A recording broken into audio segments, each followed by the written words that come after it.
Money.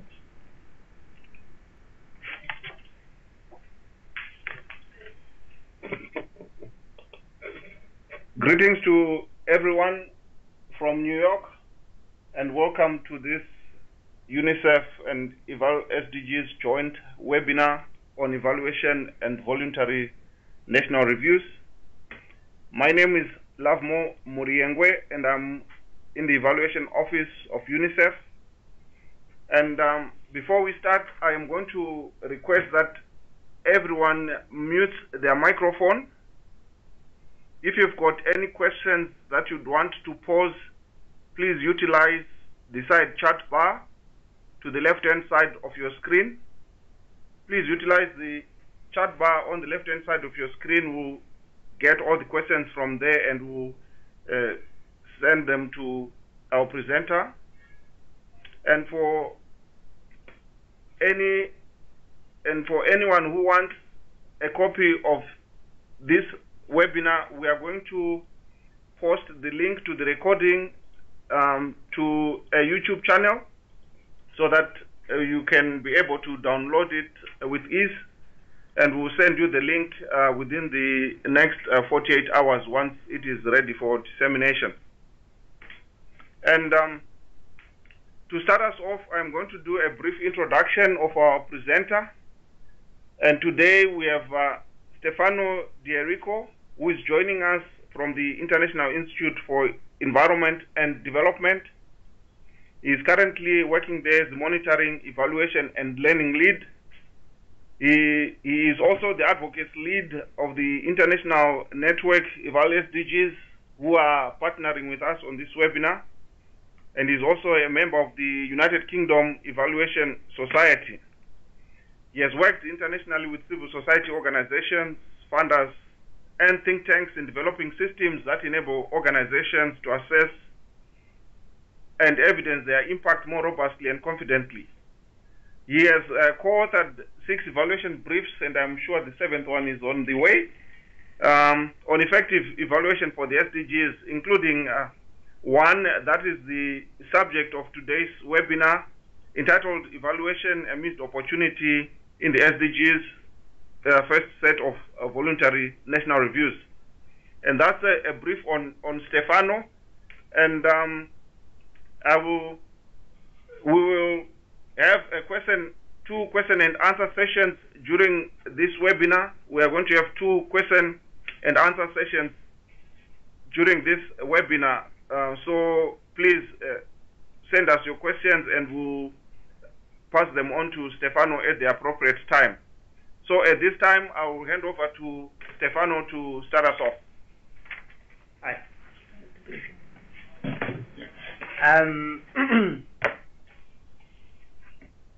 Should I move? Okay. Hi, good morning, everybody from New York. Okay, that's the camera. So, I'm very pleased to be here and to share with you some thoughts about the voluntary national review and how evaluation can play a role in it. I'm going to talk about the briefing papers and the series that we have published, and I'm going to say a couple of words about it. So,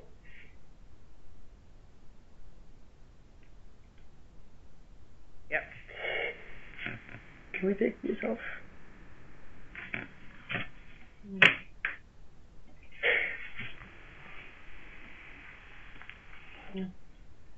Okay, that works.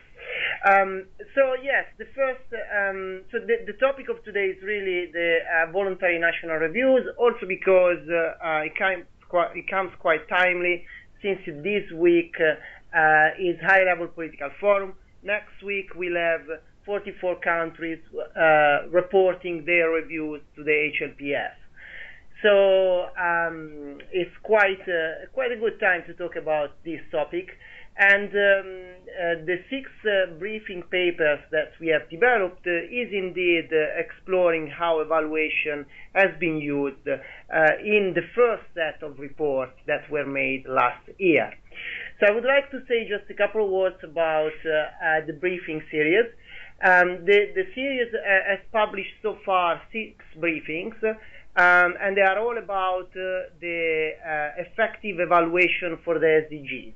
You can find them online, both in IIED website and in Eval SDG website.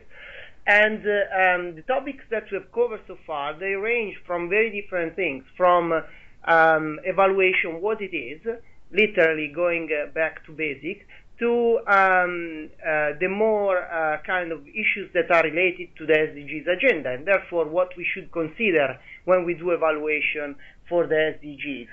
But also what is needed in terms of evaluative thinking and critical thinking, not only of evaluators, but also of those who are going to implement the SDG agenda.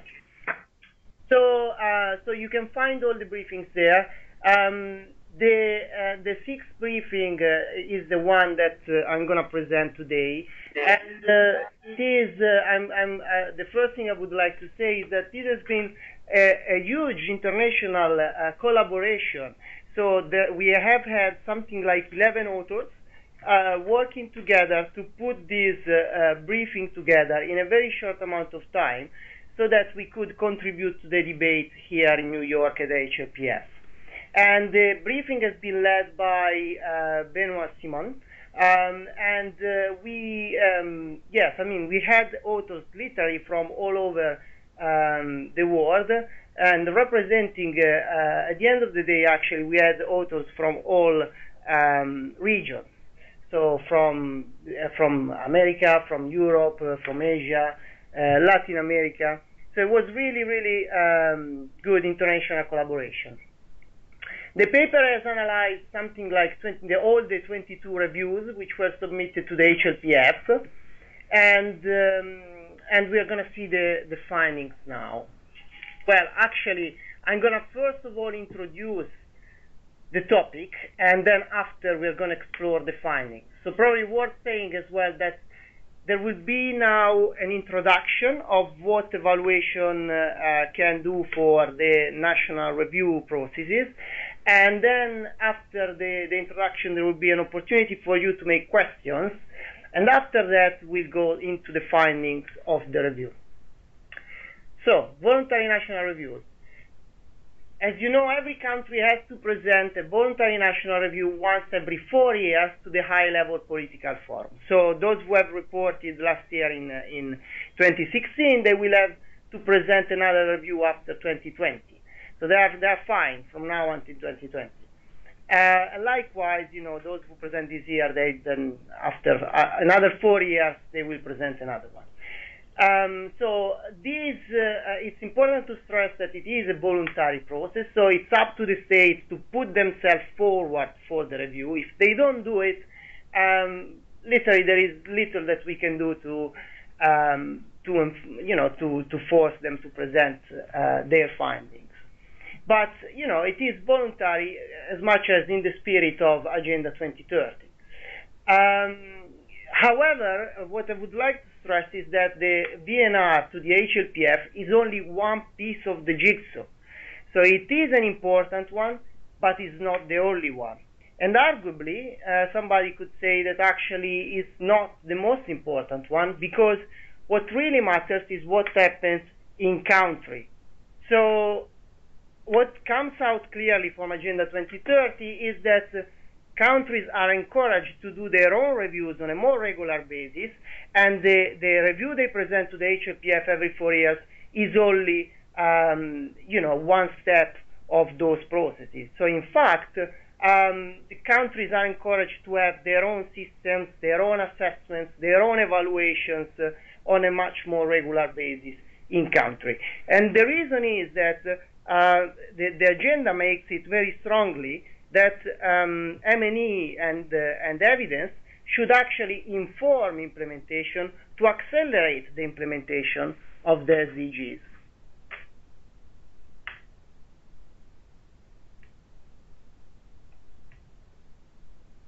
So that's why I think it is important to stress that the real change will happen only when the reviews will be used locally to accelerate the implementation of the agenda.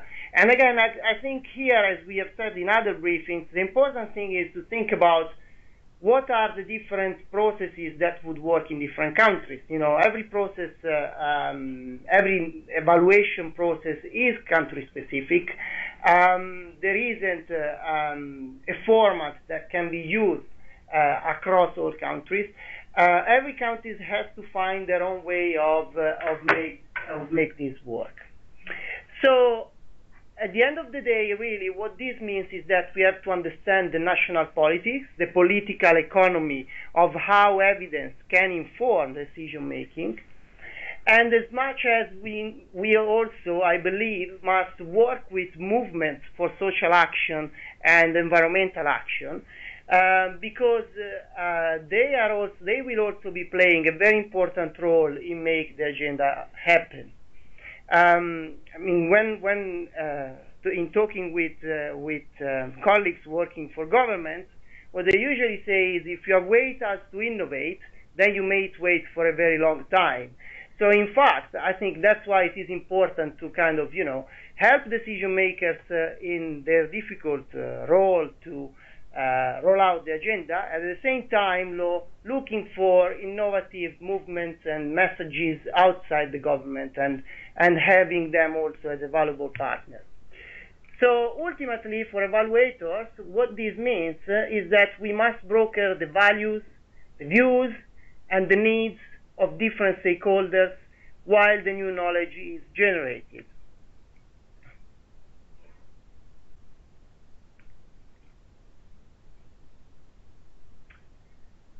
As evaluators, we can serve Agenda 2030 by facilitating the co-generation of judgments of value, worth, and merit. I strongly believe that this is primarily the role of evaluators. So, somebody could, we might have different interpretation of the role of evaluators, but surely I believe that, this brokering role, as was said, for example, by Berrick McDonald and those or the proponents of democratic evaluation, is definitely a key one. So these must be based on a variety of sources of rigorous evidence, and therefore very different type of evidence, which go from qualitative, quantitative, but also in these days, more and more, data that, big data should be used, maps as well, and any type of evidence really, not only survey data should be used.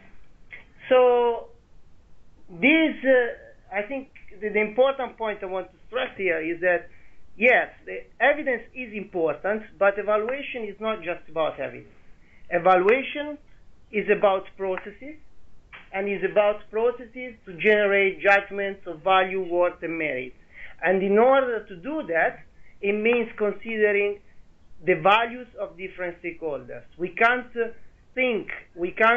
be naive in thinking that different stakeholders have the same values. And also, I believe there are very different and subjective interpretation of evidence, which still are very, very, very important to be considered. There are different stakeholder groups, and every stakeholder group should have the opportunity to assess the evidence.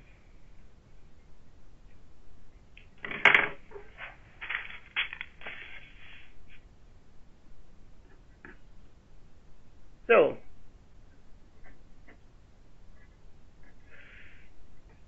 and this, here I'm quoting again Barry McDonald, evaluators have a responsibility to challenge monopolies of any kind, of problem definition, of issue formulation, of data control, of information utilization. So, for example, if we think about the SDGs, the interaction of some SDGs often implies trade-offs and clashes between different goals. That's just the nature of the real world, and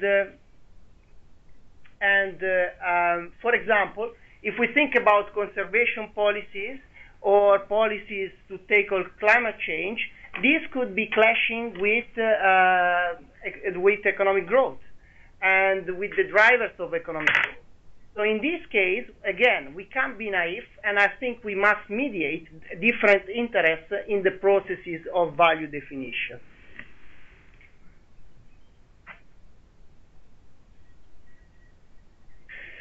So actually, going back to the previous point, one of the reasons why I think it's important to stress this is because there is a lot of push for developing, for generating data, for using data, which is of course very, very important, especially in a day when, in these days when we have plenty of data.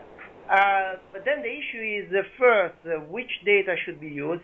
Secondly, what piece of information makes a difference, in our evaluation as well? It's not just about creating information.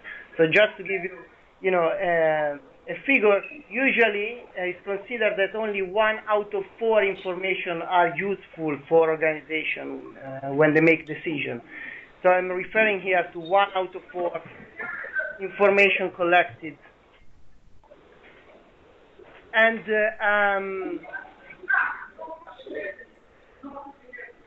so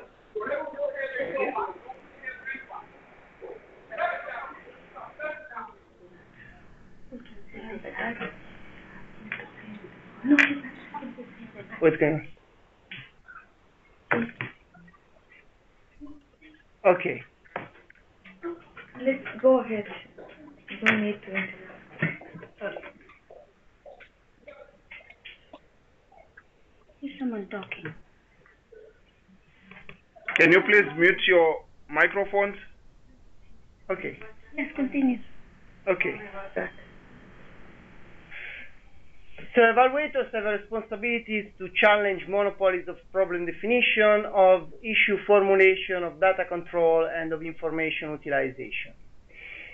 So as I was saying, the interaction of the SDGs often implies clashes between conservation policies and economic growth. And here what I was saying was we must mediate different interests in the process of value definition. This is really, really important. If we move on,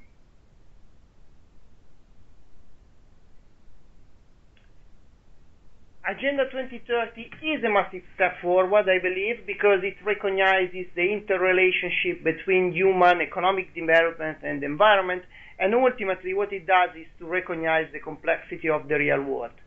However, in this complexity can become actually a huge burden for national governments. It was interesting, yesterday we had a side event here in New York, and the Swiss ambassador said that they themselves are struggling to put in place the framework for the SDGs.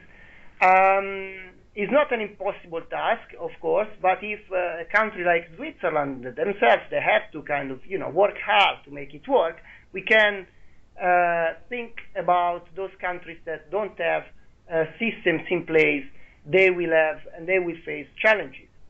So it is definitely very, very important to recognize the complexity of the framework. At the same time, I think and I believe it is important also to make the framework simple.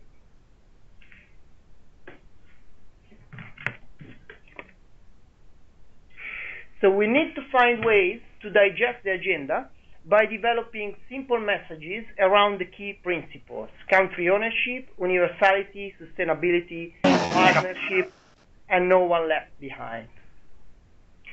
And the reason why I'm stressing these 5 is because I believe that, we in the old MDG world, we all were used to work in silos. And now with the SDGs instead, we are trying to look at the interactions of the different goals, and we have just realized that many goals are interconnected, and therefore that we have to work more closely with each other.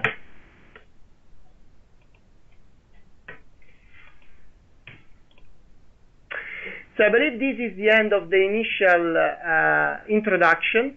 And now we are going to ask questions. I think now it's the time for you to make questions, and then afterwards we'll go through the findings of the research that we've done. Hi, can you hear me? Yeah. Yes, we can hear you, Scott. Hi. Yes. So for everybody that's attending this webinar, you can send in questions using the conversation or chat space on the left of your screen. Maybe Lovemore already explained that.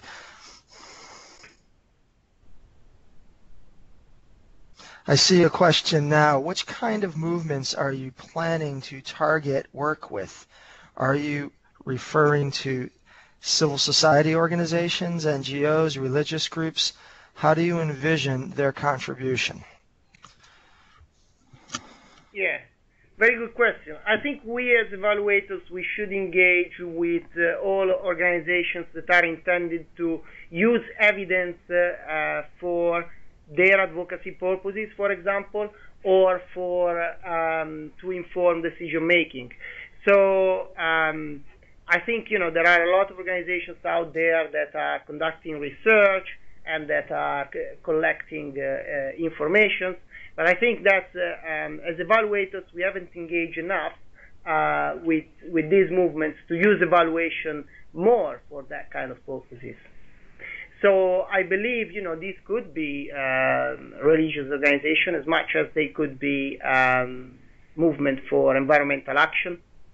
And it could be, you know, country specific. But I think, you know, they are a valuable partner as much as government. Great. We have another question, and in the voluntary national reviews that have been presented thus far, how has the issue of interconnectedness of the SDGs been addressed? Yeah.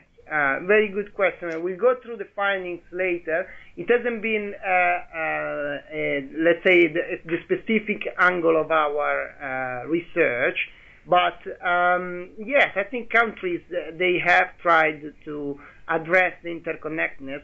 However, well, first of all, the first set of reviews was much more about the type of data that the countries currently have, the type of systems that they are envisioning to put in place, and so forth and so forth, and so forth and so on.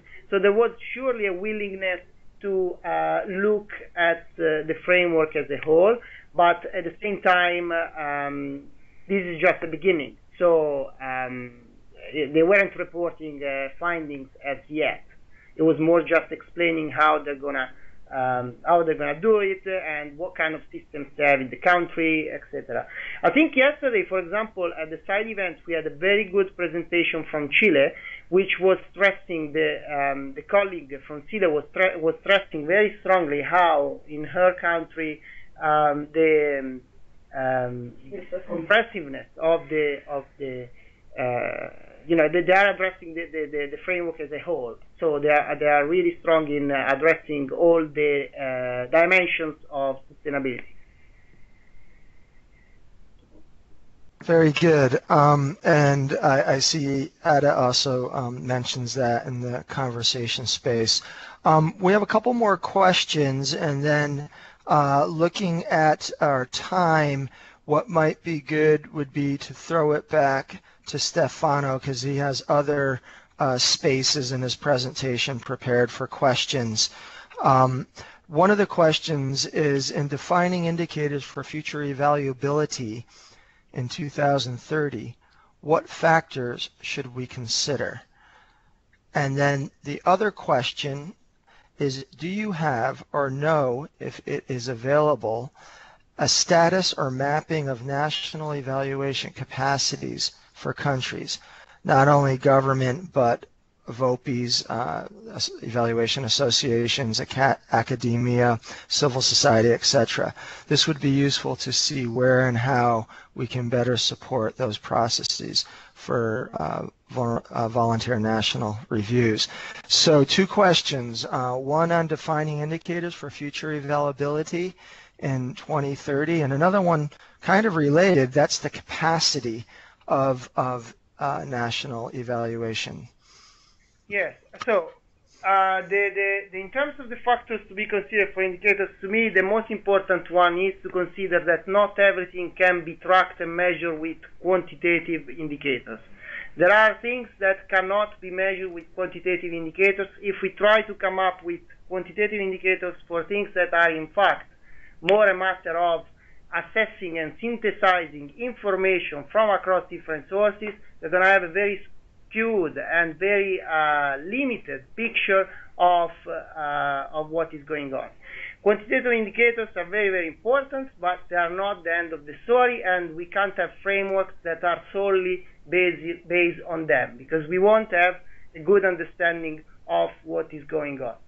Having said that, I think another important thing is to think about indicators when, in fact, they have an important role. I mean, there are quantitative indicators that are really, really important, and those, we should concentrate on those.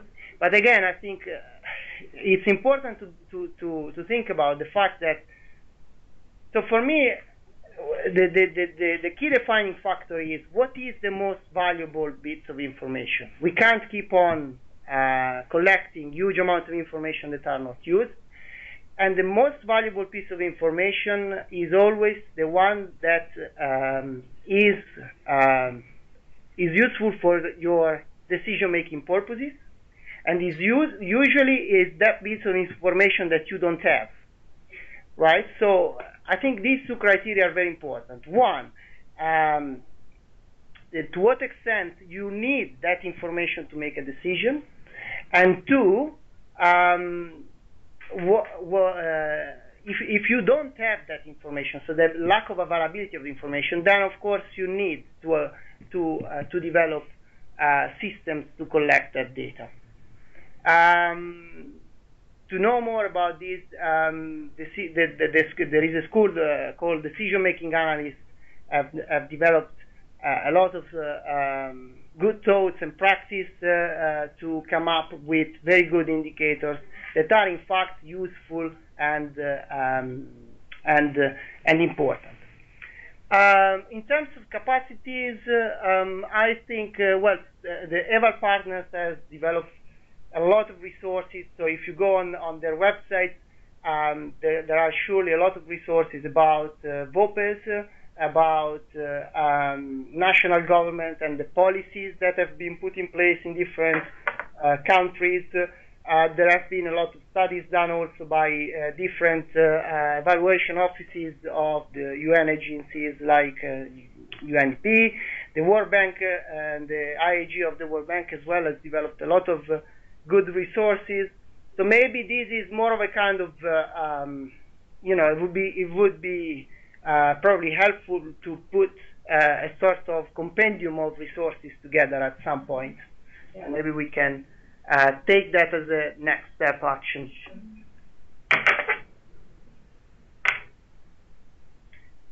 Very good. I think it would probably be good to move on now, and do remember, if you have questions as Stefano's presenting, you can send them in the conversation bar, and I'll track them and try to moderate them when Stefano pauses for the next set of questions. Over. Great, thanks, Scott. So what I'm going to do now is to go through the findings of our little review. We have, as I said, we have looked across all the 22 reports submitted last year. And what we found, so what I'm going to do actually, just to go one step back, because I think it is important to digest the complexity of this agenda. I'm going to present the findings following the 5 key principles of the agenda. Also because one of the reasons I think it is important to do so is because often I hear from different agencies and different organizations only picking up one component, one particular principle of the agenda. And I mean, I start from my organization, which is, dealing with environment and human development. Of course, our key interest is sustainability. So because of our mandate, we are very much interested in that. We don't work so much domestically in the UK, so we might well forget all the time that the agenda is in fact universal. But if we forget to do that, then we are not going to serve the purposes of the agenda. And I've heard, organizations working mostly with human development picking up only the no one left behind element, as much as others instead picking up the environment element of the agenda. I think it's important every time to stress how this is comprehensive, and we should, look at the totality. Otherwise, we go back to MDG kind of word, which is the old word. So, country ownership. A few countries are taking ownership of this agenda. Well, 22 have put themselves forward last year, and I think it was surely brave of them to put their report. And a further 44 are reporting this year. Interestingly, out of those 22, 16, they have already established a governance system for M&E at the government level, so prime minister, president, or key ministerial level.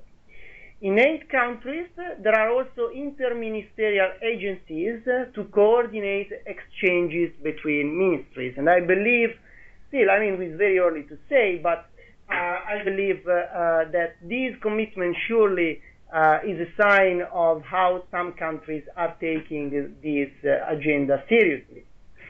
On the other hand, it's interesting to compare these findings with universality. Unfortunately, we have some countries that are still missing. And as you can see from the picture and the flags, these countries are not small ones, and potentially can, to have their commitment would be really helpful, actually, to move the agenda forward. So some important states, which include Australia, Canada, Russia, South Africa, UK, and the USA, they have not yet announced any plans for reporting on their BNR. So this is, of course, concerning. And I think if we go back to the advocacy point and to the social movement points, I think if we have to prioritize, we should prioritize working with countries which haven't yet put themselves forward for the agenda, in terms of at least, the advocacy and working with social movement. I think in those countries there should be movements that should be advocating for greater engagement in the agenda. At the same time, some developed countries see Agenda 2030 mostly as related to their overseas development assistance. So, interestingly, in the country where I live, the UK, the government has given responsibility and mandate for the Agenda 2030 to the Department for International Development, which we as IIED consider as a concern, because that means treating the agenda just as a matter of international development assistance and not as an internal matter. For example, the UK government, the UK Parliament has conducted an inquiry through their Environment Audit Committee, and they have recommended the government to shift their approach. So there is a report, you can find that in internet, we can share details if you want. They were very strong in recommending the government to shift their approach and be more innovative and look also at how the UK are doing domestically. Likewise, for example, in Finland, we found that Finland has put in place an impressive system for the implementing the SDGs and monitoring and evaluating them. However, in the case of evaluation is mentioned only for assessing their overseas development assistance and partnership. So again, the domestic element is missing. So I think in terms of universality, if we have to think about the 5 principles, that's probably the one where we have to do much, much more work than anything else.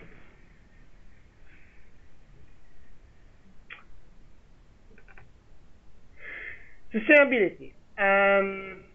very few of the 22 reporting countries are considering developing a specific R&D system for the SDGs, and many are relying on systems that are already put in place for the MDGs. Now, this in itself is not a bad thing. Actually, it could be very good because it means that there are already systems in place that can be adapted and we can build on. But at the same time, it means that there is a risk. There is a risk that the MDGs become the biggest enemy of the SDGs if we simply mirror the previous systems. And if we forget that the agenda itself is about these 5 principles. It's not just about human development, it's also about the environment, it's about the interconnections, and so forth and so on. So I think we will have 3 situations on the way forward: countries that are adapting the framework of the MDGs, and we have seen anyway some very good examples. For example, in Kenya, we have heard very good reports on how that is going on. Whereas countries with advanced frameworks on sustainable development, in this case countries like Finland, Sweden, Germany itself, they all have, advanced framework on these, and countries that are starting from scratch. And in that case, we have to consider that this is a massive undertaking, and these countries will need a lot of support. Otherwise, by default, somebody will be left behind.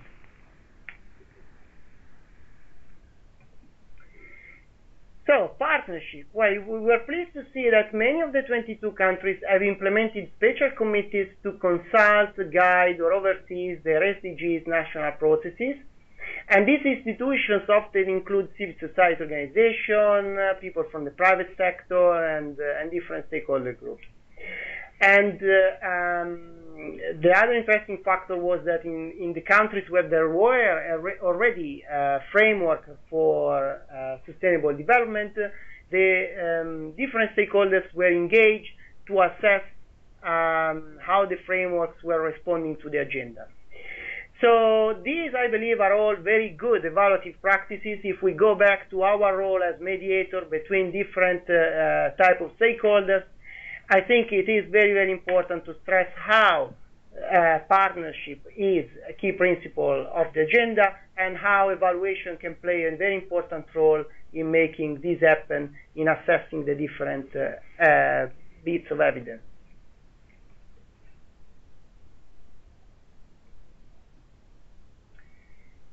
So, which data to understand equity and equality? Again, here we go back to the fact that many countries noted that they lack data and need to improve their statistical systems. Some countries, in fact, have also said that not everything can be measured with indicators, and they reported this from their own experience. And when the countries who said that were those that have been implementing frameworks on sustainable development since the 90s. So I'm actually referring to Finland here. So I think this is a very, very important lesson. We can't rely on systems completely based on indicators, and we're not going to get a good picture of equity and equality if we are going to rely on data disaggregation. Because again, the other interesting finding reported not only in the reviews, but and that is often reported, is that the more we disaggregate the data, the more it becomes unreliable. So it is concerning to see that only 2 countries reported use qualitative data, or reported the use of qualitative data. I think this year, I've seen other recent numbers, 8 reports are actually saying something about qualitative data. But aside from the debate between qualitative and quantitative, I think here we are in 2017, and we have to move beyond. It's not just about qualitative, it's not quantitative, it's about using different sources of information, which comes from maps, which comes from big data, which comes from all sorts of different type of evidence that we can use to make an assessment. And so I believe that the answer to understand progresses on equity and equality cannot come only from numbers and survey data, but it needs processes to synthesize value judgment. And that is an evaluation job.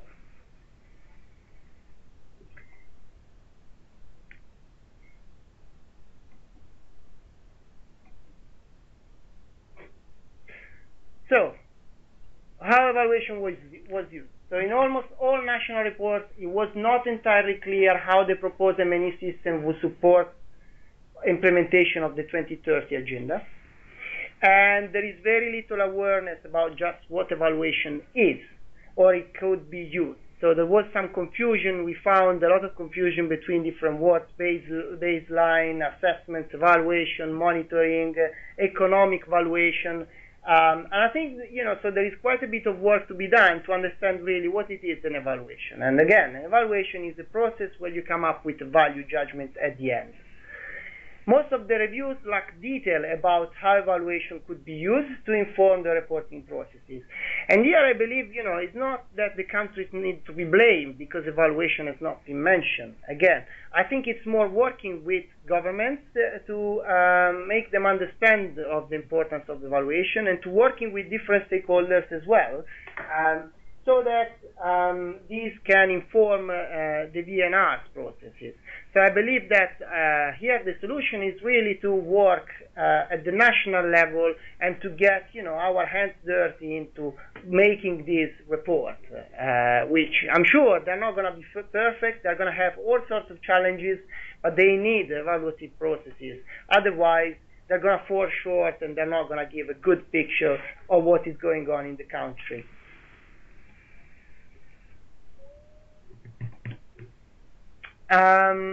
So we came up with some recommendations. Evaluation community should convince senior politicians. As I said, I think this is much more about working with decision makers rather than putting them on the spot.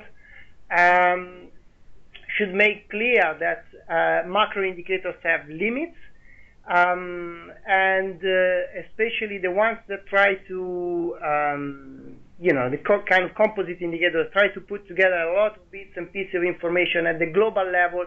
They are much less useful than indicators used at the kind of local and national level for decision making. And I think, the Agenda 2030 is very clear. The emphasis, the resources, the money should be spent for in-country processes where information is used to implement the agenda, and not to develop big global frameworks that potentially, have little value for the local implementation. VNRs should complement the focus on quantitative indicators with more qualitative methodologies. Again, quantitative, very, very important. We need them, and I think what we should do is to focus more on the information that are useful. Again, the ones that are important for decision making, and the one that, and collect the ones that we don't have enough information of. But at the same time, qualitative data and other sources of data are also very, very important. So assessing causes and effects. In the evaluation community, we have been debating, I think, for the last 10 years on all sorts of different methodologies to assess causality.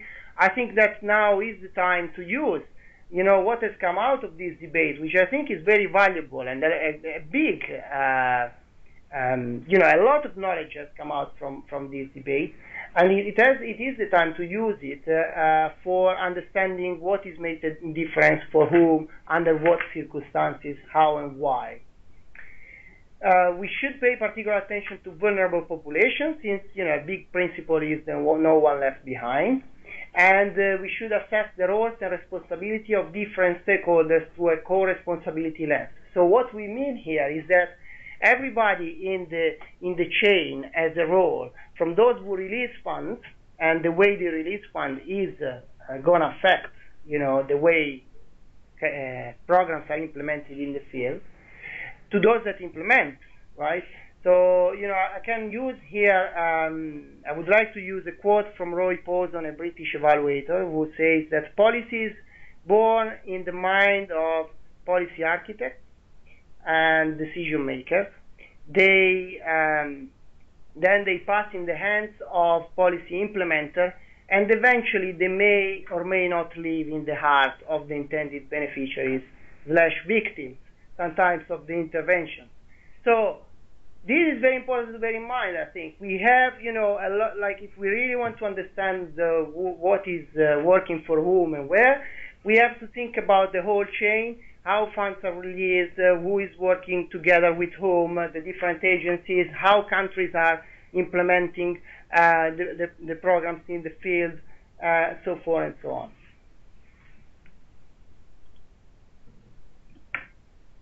So, here we came up with quite a bold recommendation to have standard requirements for all countries to explain in their VNRs what role their MNE system plays. Again, this is not, a punitive requirement. It's more something to help them kind of unpack the role of MNE system. And again, we think that UNEG could help countries maybe developing guidance on how different experiences from all over the world, how these could be successful. And then countries can themselves decide what works for them. Finally, since the SDGs are strongly interlinked, it is crucial to both avoid counterproductive interactions between different objectives and targets, and at the same time, it is important to reinforce synergies between the stakeholders. As you know, ICSO has developed a very interesting paper on the interactions of 4 goals. I mean, it's a massive paper to digest, but that makes us understand how much how many interlinkages are there. And I think, the simple takeaway there is just that the interactions are not only positive. In many cases, they are negative, and we have to think about those. And I would stop here. Terrific. Thank you for a very thought-provoking and I think candid as well presentation. And I see that we've got some questions queued up, so I'm just going to cut to the chase. First, Dorothy, thanks for the PDFs related to the question about mapping the status of national evaluation capacities. And one of the first questions that came in the second round of slides is actually related to the capacity question, and that is, what is the quantity of the 22 VNRs? Do you think there is a need of guidance material for countries to develop good and comparable VNRs? Yes, I think so. I mean, on the comparability, I think, I think that I wouldn't be so worried about the comparability, because I think the most important thing is that countries develop reviews that are useful for themselves. Again, the focus of the agenda is about domesticating and localizing the agenda. So I think, it's up to countries to decide what they want to report and how.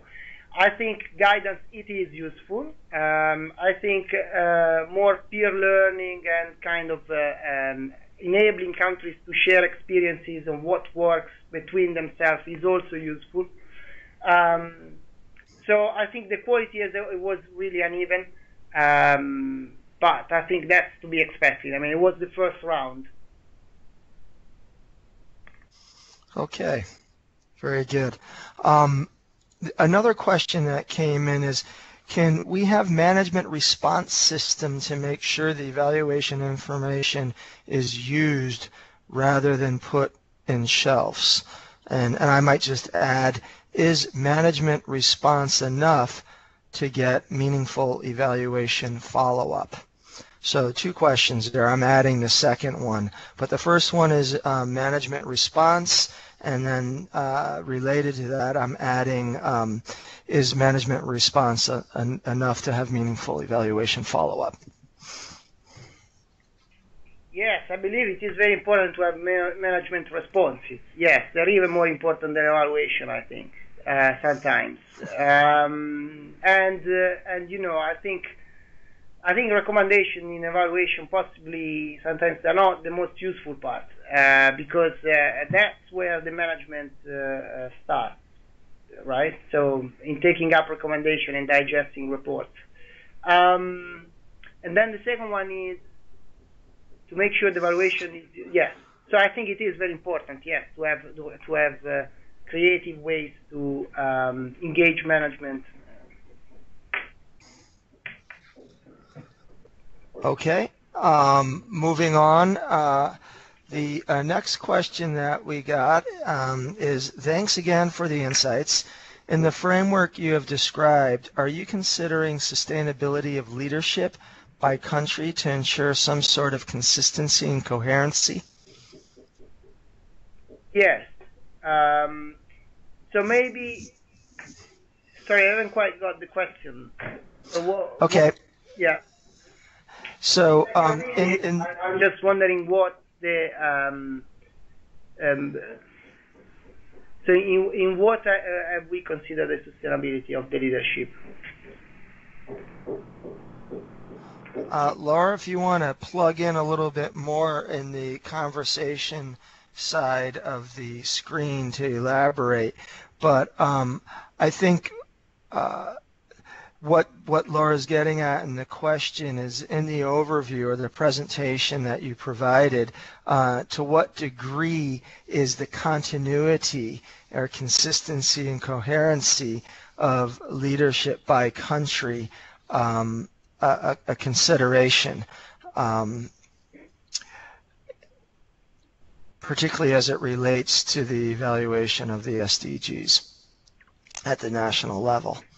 Yeah, I think it is, evaluation at the national level. I think the criteria for evaluation at the national level should be established. The first thing is to establish the criteria at the national level.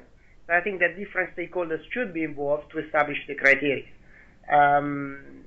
and come up with different type of frameworks. I mean, sustainability of leadership could be very, I'd imagine, very meaningful and relevant for some countries. It could be less for other countries where there are, democratic election every X number of years.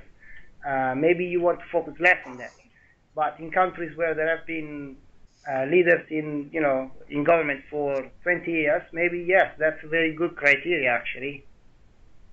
I don't know if I've answered the question.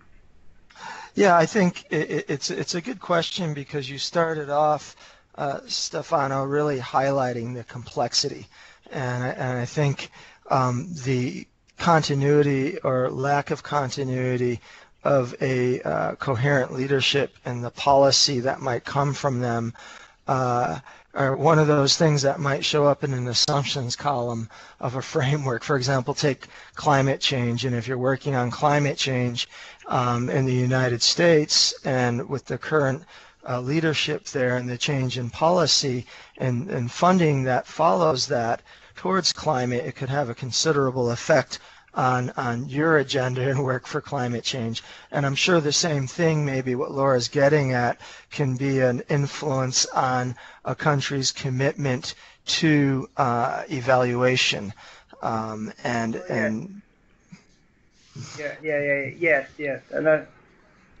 and I think I completely agree with Laura's question. Yeah, it's very important to have the leadership on board. Yes, but I think, good. The other thing is, apart from leadership, is processes. Like once you have processes entrenched in the system, then it's much, it goes beyond the leadership. Good. Related to that, just piggybacking on what Laura raised, one of the points that you raised in your recommendations, and it's nice to have a presentation that has recommendations like this, but this is an evaluation community, so we're used to that. Number 5 said there should be a standard requirement for all countries to explain in their VNR what role their M&E system plays. And I'm wondering, from your presentation, it seems as one of your earlier slides showed, which countries are actually are missing from this process, and your slide on universality and the lack of it. Should there also be something to entice or require those countries that are not participating in VNRs to participate? Yes, but it's not possible to, it's a voluntary process. So again, I think And I think, I think here the spirit of partnership is the key. If we take the example of the UK, the government clearly identified SDGs as a matter of overseas development assistance. The Parliament, an audit committee, the Environment Audit Committee of the UK Parliament, started their own investigation on the SDGs. They called evidence from all sectors, private sector, civil society. We as IIED presented our written and verbal evidence as well. And eventually they put together a report that has publicly criticized the government. And of course, now in the UK, as you know, they are concerned with other issues, but it did become an issue that the government had to pay attention to. And so here the partnership element is very, very important. If governments are not doing it, it's not, that it's not Geneva or New York that can tell the government you got to do X, because it's not going to happen. But what can happen is internal processes from different internal stakeholders. Leveraging these kind of processes can help a lot and can shift the perspective. So it's always about, to me, understanding the national politics, which is the main, interest of a lot of decision makers. So in that sense, I think that our effort as evaluators should concentrate in those countries in kind of budding up with organizations that are concerned with similar things. For example, just say, in the UK there was, we presented evidence together with UNICEF UK, with the WWF, and also with a lot of the private sector. The private sector actually had the same, made the same point. Very good, very good. There's a question here that is partially actually answered in the chat. At least Ada gave some good input. But how do you think there can be wider interest and support for evaluation at the country level, certainly related to the ongoing discussion, and wider interest and support for the SDGs in those countries that are missing related to that? Ada points out advocacy is a key in her view. I think as evaluators, one of the things that's interesting is how do you evaluate the advocacy at the national level for countries to uptake sustainable development goals? Over. Should I answer to your last question, Scott? Yep. Yeah. How do we evaluate advocacy? For uptake of the SDGs, yeah, I think their evaluation at the national level. So two things actually. One is the actual uptake, but two, evaluating the commitment that countries are given to SDGs. Yes, I think so. The first thing on uptake, I think partially we have discussed this in the previous question. Adding to that, I would say that I think what I've noticed is that there are a lot of actors working on the SDGs, and we are not necessarily all aware of what is happening in other sectors. So, CSOs working at a more local level, the private sector, there's a huge amount of discussion in the private sector, in impact investing community around SDGs, at UN level, think tanks. A lot is going on, but I think we are really missing here all the opportunity to network and work together. And of course, by the time, if we manage to work together, and yes, I agree with advocacy, but to really, to have a stronger voice, at that point, we need to be listened to, especially in those countries that aren't committing to this framework. Of course, in some countries can be also much, much tougher, right? Where there is complete denial of some of the issues affecting our world, like climate change, of course, it's going to be much tougher to raise the point. And on evaluating the efforts, I think it is important. I think we are at the beginning probably of movements that are going to change the world here, and I think we have to keep track of our history starting from now. I think we need to kind of, we need to start really understand what is changing. I mean, for example, in terms of evaluating how this is going, I think this year the discussions, conversation have been much more thoughtful than the last year at the HLPF. I think there has been movement in the kind of analysis. In terms of the uptake, I think we have to keep track of that as well. I mean, there are a lot of methods that we can use. I wouldn't go into the methodological discussion, but it is very, we have to start keeping track. Yeah.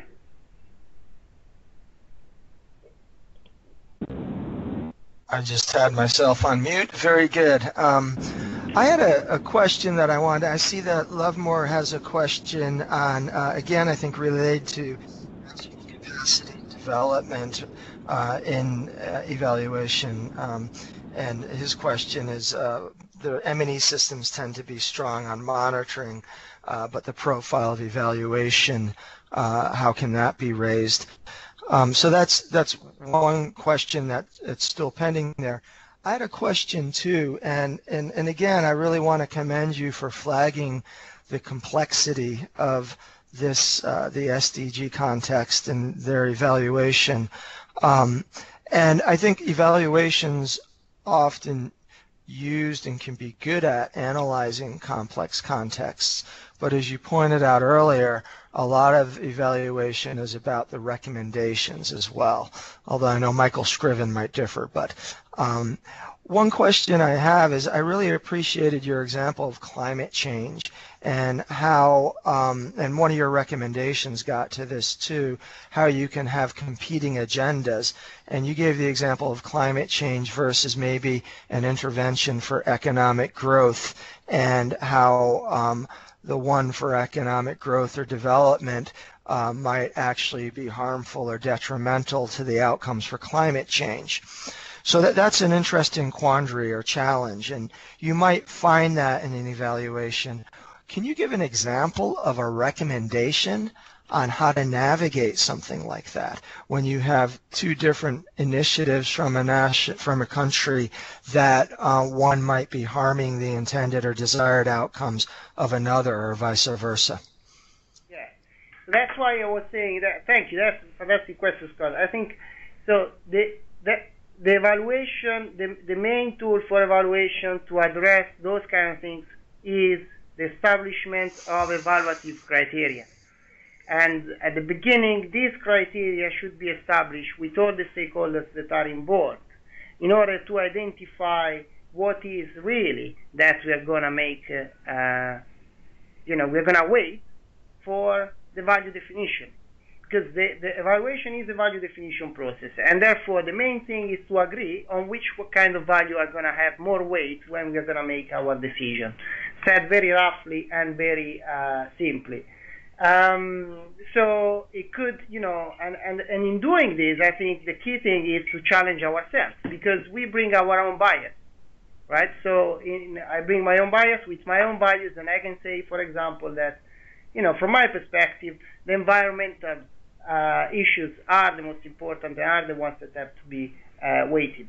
Now, yes, that's important, but maybe there could be other issues and other reasons, and they're still valuable.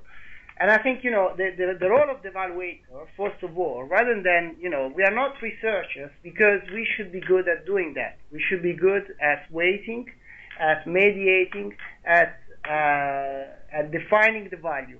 And that's step one of an evaluation.